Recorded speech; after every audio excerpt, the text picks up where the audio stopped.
Good morning family welcome back to my channel. आज के आरो एक नतून ब्लग नहीं चले एसेছি আর প্রতিদিনের মতোই কিন্তু ব্লগটা রান্নাঘর থেকে শুরু করছি।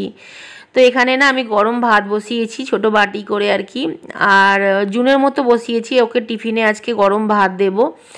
আর সকালের দিকটা নর্মালি কি হয়, মুড়ি টুড়ি ভালো লাগে না খেতে, আর ব্রেড সবসময় থাকে না, মানে আনা হয় না, টাটকা ব্রেড সবসময় পাওয়া যায় না, আর সেই হিসাবে আনাও হয় না। আর আলু ভাতে দিয়েছি একটু। তো এটা আস্তে আস্তে হোক। আর ইন্ডাকশানে না অনেকগুলো ফায়দা আছে জানো তো, ঝট করে কোনো মানে গরম লাগার আর কি তাপ লাগার কোনো ভয় থাকে না, নিজের বসে আস্তে আস্তে হয়। যাই হোক, ওদিকে ভাত হচ্ছে আর এদিকে হচ্ছে কাঁঠাল। তোমাদের দেখাই, এগুলো আমাদের গাছের কাঁঠাল, এবছরের কাঁঠাল 3টে হয়েছিল জানো তো। একটা তো একদম বাচ্চা কাঁঠাল মানে পুচকি, তো এগুলো 2-3 দিন আগে কাটা হয়েছে আর কি। তো দেখছি পেকেছে কিনা। ছোটোটা পেকে গেছে, ছোটোটা আজকেই ভাঙতে হবে।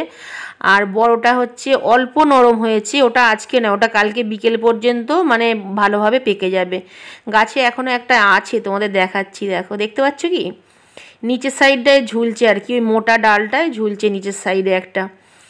আর ওটা কাটা যাবে না, ওটা মনে হয় মানে নিচে পড়ে নষ্ট হয়ে যাবে, কারণ অনেকটা উঁচুতে আর কি। আর গাছের তো কোনো ফ্যাকর নেই সেইভাবে যে কেউ পা দিয়ে উঠবে, তাই মানে একজনকে অনেক করে বলে আর কি, তো ওই দুটো পেরে দিয়েছে, মানে যে দুটো তোমাদের দেখালাম। মোট 3টে হয়েছিল এবছর। আগে আমাদের গাছে প্রচুর কাঁঠাল হতো জানো তো। আর এখন গাছটার বয়সও হয়ে গেছে, আর আমরা সেইভাবে গাছের যত্নও করি না। আর কাঁঠাল গাছের ডাল কেটে দিলে না, মানে যে কোনো গাছেরই আর কি, গাছ তো কমজোর হয়ে যায়, তো সেই হিসাবে ফলটাও কম দেয়। যাই হোক, এখানে একটা নতুন জিনিস খাওয়া শুরু করেছি। আর একটা শুরু করেছি অনেক দিন আগে, আর একটা হচ্ছে এই 2 দিন খাচ্ছি। যদি উপকার পাই আর কি তোমাদের বলবো, ওটা খালি পেটে খেতে হয়। যাই হোক, এটা হচ্ছে সন্ধ্যার সময়। সবাইকে গুড ইভিনিং। আমার না ছোটোবেলা থেকে একটা মানে ভয় আছে, যে ভয়টা হচ্ছে সন্ধে যখন হয় ওই সময়টা আমার একদম ভালো লাগে না।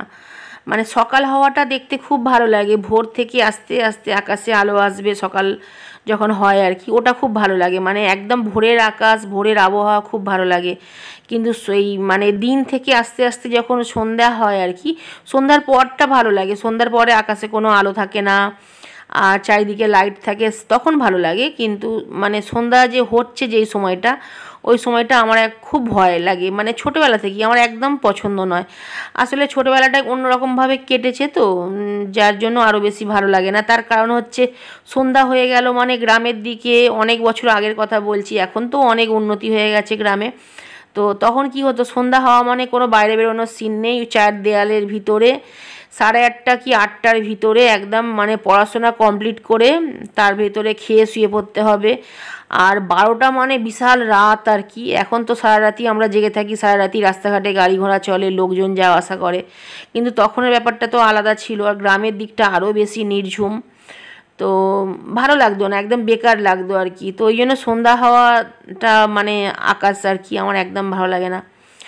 যাই হোক, এটা একটা রেসিপি তুলেছি আজকে, ফুল রেসিপি রান্নার চ্যানেলে আসছে, একটা নয় দুটো রেসিপি। ভাবছি এটা আমি একটা রায়তা বানিয়েছি, তো রায়তাটা একদম নতুনত্ব, যারা ডায়েট করছে তাদের জন্য আরও ভালো আর কি। তোমরা এটা খেতে পারো, স্কিন প্রচণ্ড পরিমাণে গ্লো করবে, আর আরও অনেক উপকার আছে, চর্বিও গলবে সব কিছু মিশিয়ে। তবে আমার মুখে চর্বি গলাটা শুনলে একটু অন্যরকম হয়তো তোমাদের লাগবে, যে সবসময় খালি জ্ঞান দাও, তাহলে নিজের কেন অত চর্বি, নিজের কেন চর্বি গলছে না।